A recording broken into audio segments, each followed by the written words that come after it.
Well, I invite you to join me in 1 Samuel chapter 17. 1 Samuel chapter 17. As we conclude this short series on trusting God, will I trust God? Today we're going to talk about, will I trust God regardless of my present circumstances? This is probably the toughest one. We might trust God when we don't know where He's taking us. We might trust God if He doesn't tell us why He wants us to do something.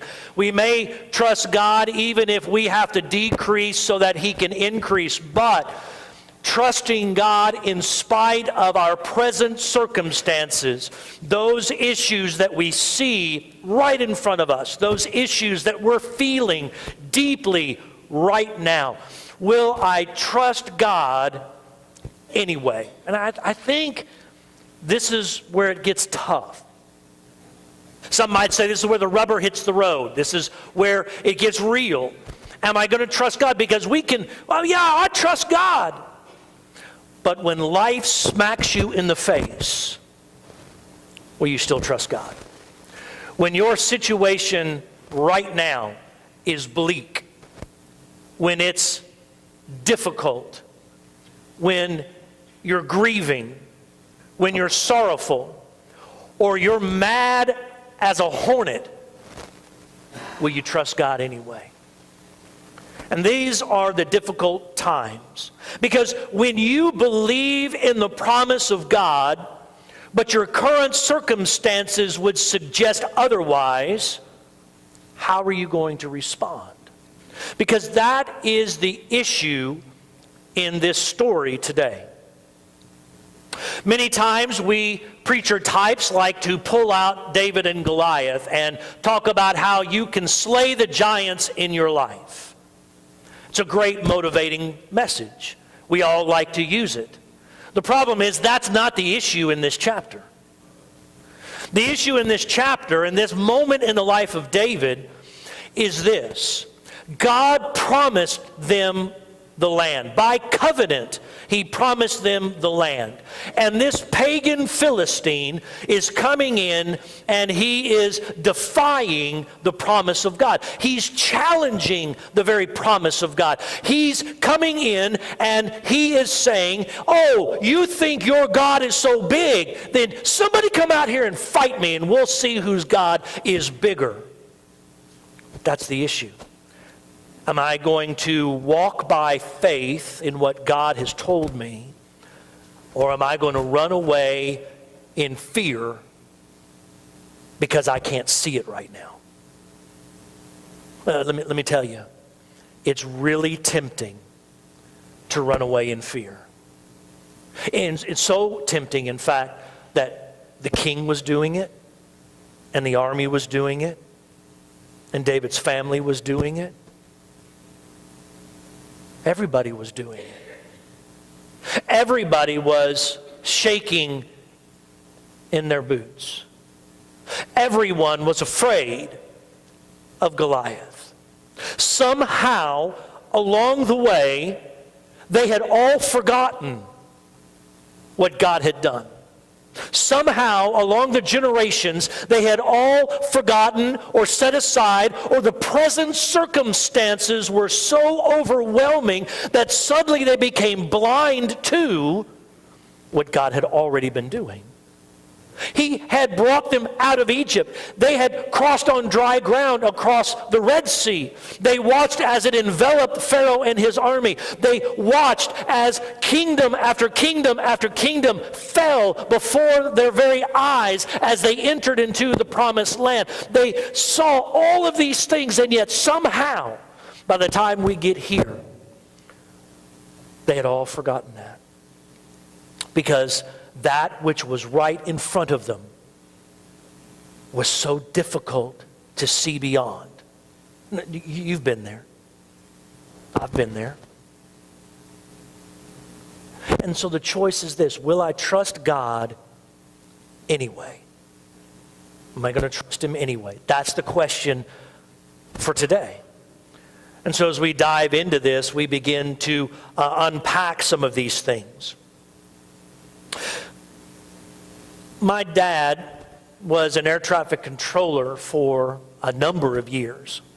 In 1980 and 81, they had strike and disagreement issues between the union and the bosses, and they were let go. Dad began to do some soul searching, and he felt that God wanted him to go in the ministry. He felt that God had called him years ago, and he'd run from it, and felt that God wanted him to go in the ministry. And so he rededicated that area of his life, in his vocational life, and it wasn't too long that we ended up at our first church. Now, I look back on that, and I've talked to Dad about that since then.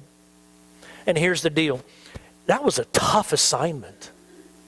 It was a tough assignment. It was a tough moment in our family's lives, because we believed God, and he believed God wanted him to be there, but it didn't make the assignment extremely easy, because it's a matter of trust. Was he going to believe in the promise of God, or was he going to believe in his current circumstance?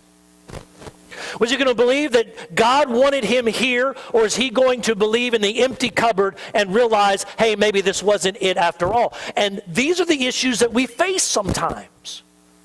I remember several years ago, we had scheduled a trip to Niger in West Africa. We'd gone 2 or 3 times before, but the issues of ISIS and the issues of terrorism had risen, and it was a little more dangerous than it had been in the previous trips. And we were scheduling it to go.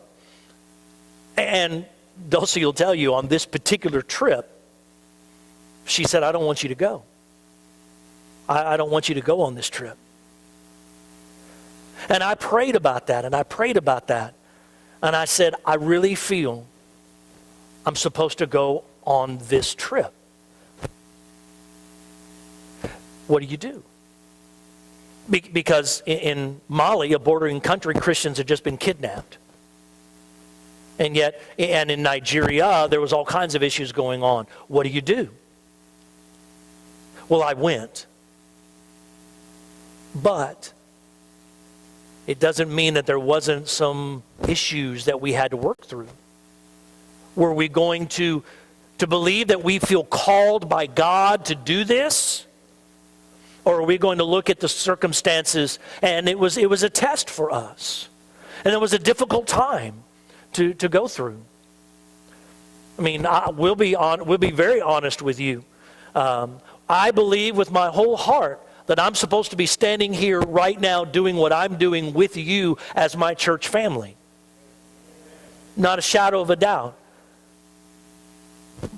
But I will tell you, the anxiety of an unsold home and 2 mortgages, that's an emotion killer. And I'm not doing that to say or to draw out anything from you. I'm just being real with you that that's a tough time.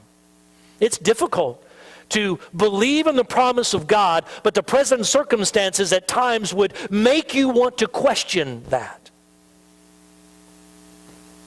This is where I live. This is where you live. This is real life that we live. And are we going to trust God? Are you going to trust God in your life, in your family? Or are we going to trust God as a church? Or are we going to let present circumstances determine our outcome rather than believing in God for the outcome? And it gets real easy to look at our circumstances.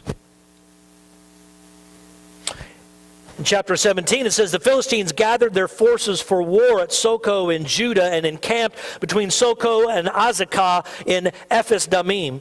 Saul and the men of Israel gathered and camped in the valley of Elah. Then they lined up in battle formation to face the Philistines. And so here they are lining up in battle formation. The Philistines were standing on one hill. The Israelites were standing on another hill with a valley between them. And so here they've lined up. This is how they did it at the time. Israel lined up on one hill, Philistines lined up on the other hill. Goliath stood on the one hill and he hollered out, "Send me one! If he wins, we'll serve you. If I win, you serve us." And they were scared to death.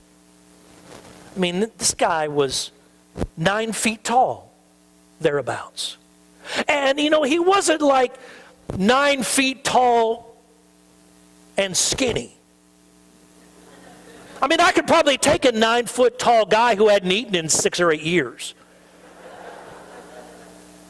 But this dude was huge. I mean, this dude was built. This dude was thick. This dude was army strong. He was fight strong. I mean, he was battle tested. This guy was massive. It's like the heavyweight going against the flyweight. I mean, you don't do that for a reason. You just don't do that. It'd be like having Carter go against Connor. I mean, that's just not fair. I mean, Connor would win. But anyway, it's just, and that's kind of how it is. And we forget that sometimes. Oh, yeah, he was, he was big. David wasn't. He was loud, but David wasn't. He was battle tested, and David wasn't. And even though Israel had all these things, they were scared to death because they had lost sight of the promise of God. I tell you, when we lose sight of the promise of God, we can fall prey to the fear of the devil. And it's easy. We all do it. And so Goliath is big. We see in the next few verses how big he really is. When you're carrying around a 100-pound shield and a 40-pound javelin, I mean, that's nothing to sneeze at. I mean, I do well to get my fork from the plate to my mouth right here, But I mean, this dude, he was big and he was loud, and I mean, they could hear him from one hill to the other. This one-on-one battle to determine the outcome. In verse 10, I defy the ranks of Israel today. Send me a man so we can fight each other. And when Saul, that's the king, and all Israel heard these words from the Philistines, they lost their courage and they were terrified. This went on for 40 days. 40 days. Now, David is the youngest, if you recall, the youngest of several. And he's back at home. He's not old enough to go out to the fight. The top 3 brothers, the oldest 3, they're at the fight. And so Jesse calls David in and says, I need you to take some of this food, and I need you to go check on the fight and check on your brothers. So here, take this and go. He didn't know what was about to happen. And so here, David shows up. He shows up just in time to hear this Philistine say this. And David can't believe what he's hearing. He can't believe what he's seeing. You guys are scared? Why are you scared? What is going to go on? And there's murmuring going on, and there's stuff that's happening, and David just can't believe what he's hearing. So these 3 older brothers are there, and David had gone back and forth before, and here he is back again. And he is checking on them. And he's brought this food, and he's checking in, and David overhears some things. Look at verse 24. When all the Israelite men saw Goliath, they retreated from him terrified.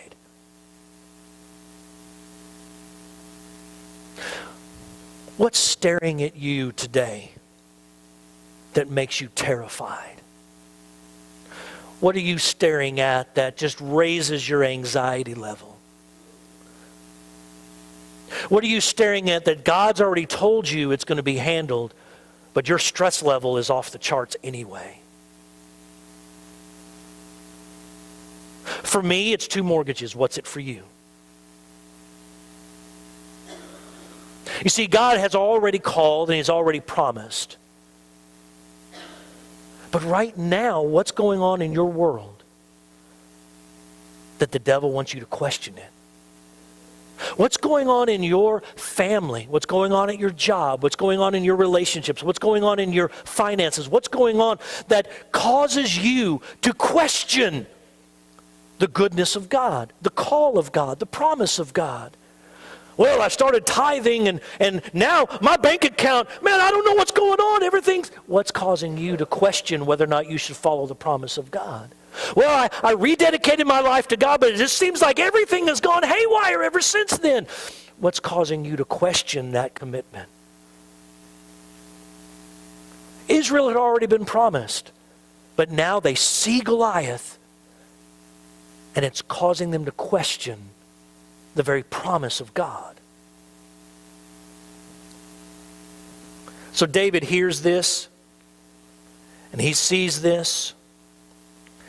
You know, and David goes through a variety of things. You can read down through the chapter, and I'll kind of skim over it with you. In verse 28, he's misunderstood by his brothers. I mean, they're already frustrated with him. I mean, if you will recall the chronology of this book, the chapter before, you can go back and read that in your study time later, but in 16, Samuel comes out and he is saying, God's brought me here to anoint the next king. I mean, Saul's still on the throne, but I'm going to anoint the next king. And so, no, it's not you. No, it's not you. No, it's not you. No, it's not you. You got any more? Okay, no, it's not you. No, it's not you. No. Come on, Jesse, do you have any more? Well, yeah, I got the snothead out in the shepherd's field out here because, I brought you all the best of my boys, but he's the youngest and he's insignificant and he can't do anything because he's too young. So I've stuck him out in the back 40 to keep him out of harm's way. Will you bring him in because we're not going to sit down and eat till he gets here? David! It's kind of like waiting on that last family member before you can start Thanksgiving dinner. And mom's like, we're not starting until he gets here. You're like, dude, man, show up. He comes in and, yes, this is the one, and he anoints him at that time. David already knows. So do his brothers. Why are you here? What kind of trouble are you causing now? I've heard what you've said. Oh, you just want some glory for yourself. I mean, there's some sibling rivalry going on right here. I'm an only child. I have no clue what that's like. I've heard about this from my wife and her brothers. I mean, I'm an only child and adopted, so that's like a double negative, right? So he's misunderstood. He's dismissed by Saul. Saul's like, you can't do this. He steps up and he's disrespected by Goliath in verse 41. So he's misunderstood by his brothers, but he keeps going. He's dismissed by Saul, but he keeps going. He's despised and he's disrespected by Goliath in verse 41. The Philistine came closer and closer to David with his shield bearer in front of him. When the Philistine looked and saw David, he despised him because he was just a youth, just a kid. Healthy and handsome. I guess maybe the Philistine was jealous. Was he ugly? I don't understand. He said to say, am I a dog that you come out against me with sticks? Then he cursed David by his gods. Come here, and I'll give your flesh to the birds of the sky and the wild beasts. David was stepping into a very dangerous situation. But he was doing it because he felt God had led him to do that. Even though the present circumstances would suggest otherwise, he was going to step with God anyway. And how David responds to this is such an example for all of us. Verse 45, he identifies the problem. David said to the Philistine, you come against me with a sword, spear, and javelin, but I come against you in the name of the Lord of armies, the God of the ranks of Israel. You have defied him.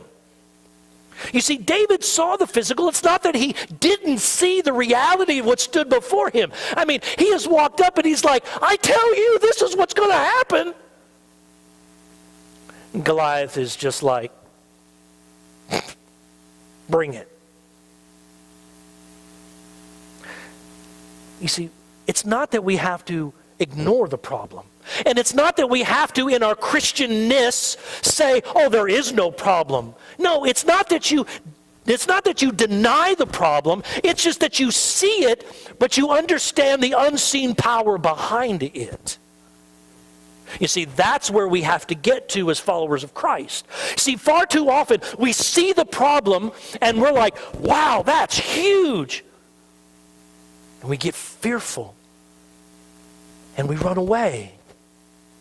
And what David is showing us is that he identifies it. He understands what the problem is, and it's not really the giant. The problem is that the giant is calling into question the Word of God. Our fight is not against culture. Our fight is against those who deny and despise and disrespect God's and His Word. You see, Paul will say later on that this fight we're in, it's not about flesh and blood.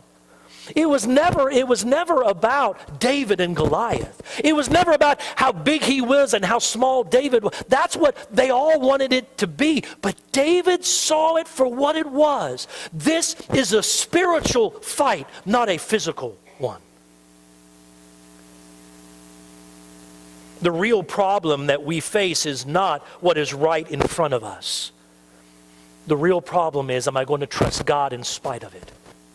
That's the real problem. Am I going to trust Him anyway? And look what He does. Today, the Lord will hand you over to me. Had He done it yet? No. He had not. He was still standing there. David was still standing there. They were still getting ready to engage in a fight. And that was the problem, that they were getting ready to engage that situation. And the problem that we face sometimes is that while we see the problem, we misinterpret the problem. And when we see the problem, we don't speak like he did. I don't know what's going on with this mic, but it's really weird. I'm really not blowing in it, I promise. See, look what David does. David doesn't speak right now. David speaks like it's tomorrow. Have you ever thought about speaking in the future tense because of the promise of God? Now, you can't speak in the future tense like it's a wish list like we're coming up on. No. But when God has promised something, when you have the call of God on your life, then you can speak according to the promise of God. And that's what David's doing. God, you promised us this land. You promised this land years ago when Abraham was coming up. You promised us this land when we were in slavery in Egypt. You promised us this land when we crossed the Red Sea. You promised us this land. It's the covenant. It's the promise. And when we wandered around in the desert, you promised it was coming. When we crossed the Jordan and we had to surround Jericho, you promised us it was coming. And when we had the conquest of the northern and the southern areas of this land, and you set off all the boundaries for the 12 tribes, you promised us this land. And when we built the tabernacle, you promised us this land. So this giant that may be standing in front of me is nothing compared to the promise that you have made to me. And when we stop speaking like it's the worst thing ever, and we start saying, in God's name and by God's calling and by God's grace, this is how life is going to be, then our lives will suddenly manifest the glory and the Spirit of God. And in that moment, we will have a peace because we're resting on the promises of God. And it's in those moments that we find the greatest of joys. He spoke by faith, not by sight. He saw Goliath, but he trusted God. He spoke by the promise, not the problem. How often have we take the problem before God? I don't see David doing that. I don't see David saying, hang on a minute, God, this Goliath thing is a real bad deal. God, he's big. I don't know what I'm going to do. God, I've got all these financial concerns. God, I've got these relationship concerns. God, I don't understand what I need to be doing with all of this other stuff. God, no.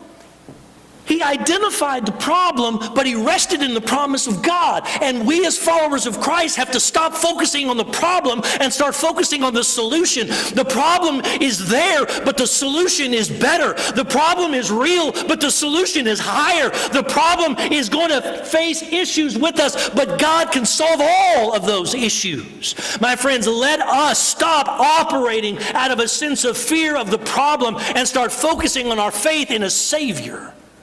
This is where life is found. This is where peace is found. This is where joy is found.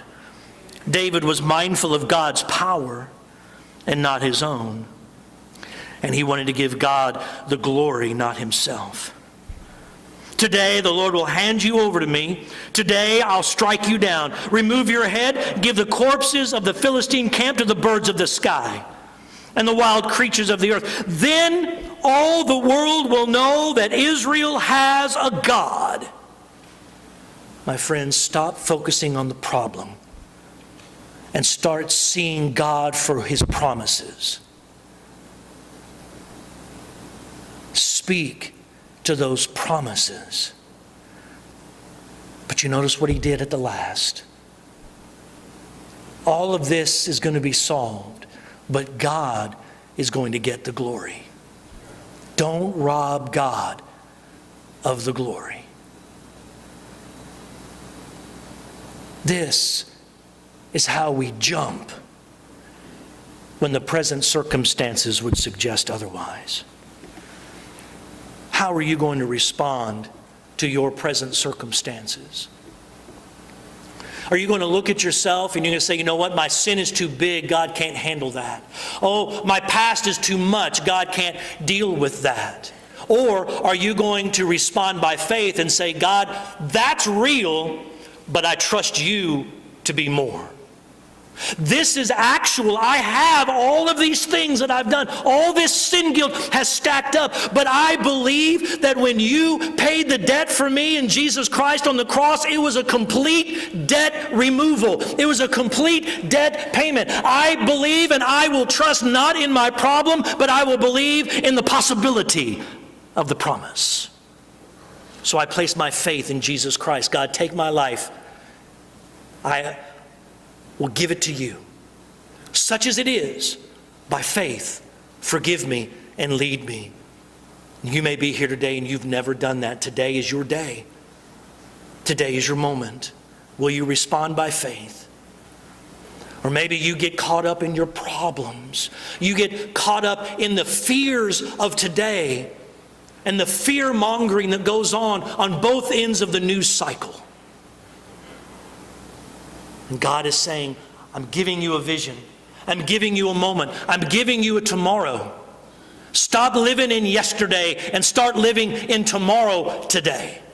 See, too often we as followers of Christ live today, but we look at yesterday. And God says, no, look what David did. David was right here, right now. You're big, you're loud, but you're going down by the promise of God. May we live by faith and say, I get it. It's real. My marriage is rough. My job I hate. My finances are poor. I've got grades that are so low. But by the promise of God, I'm going to walk with Him and watch what He does. And I'm going to stop living in fear. I'm going to start living by faith, because the possibility of my God is larger than the reality of my problem today. Let us walk by faith and jump.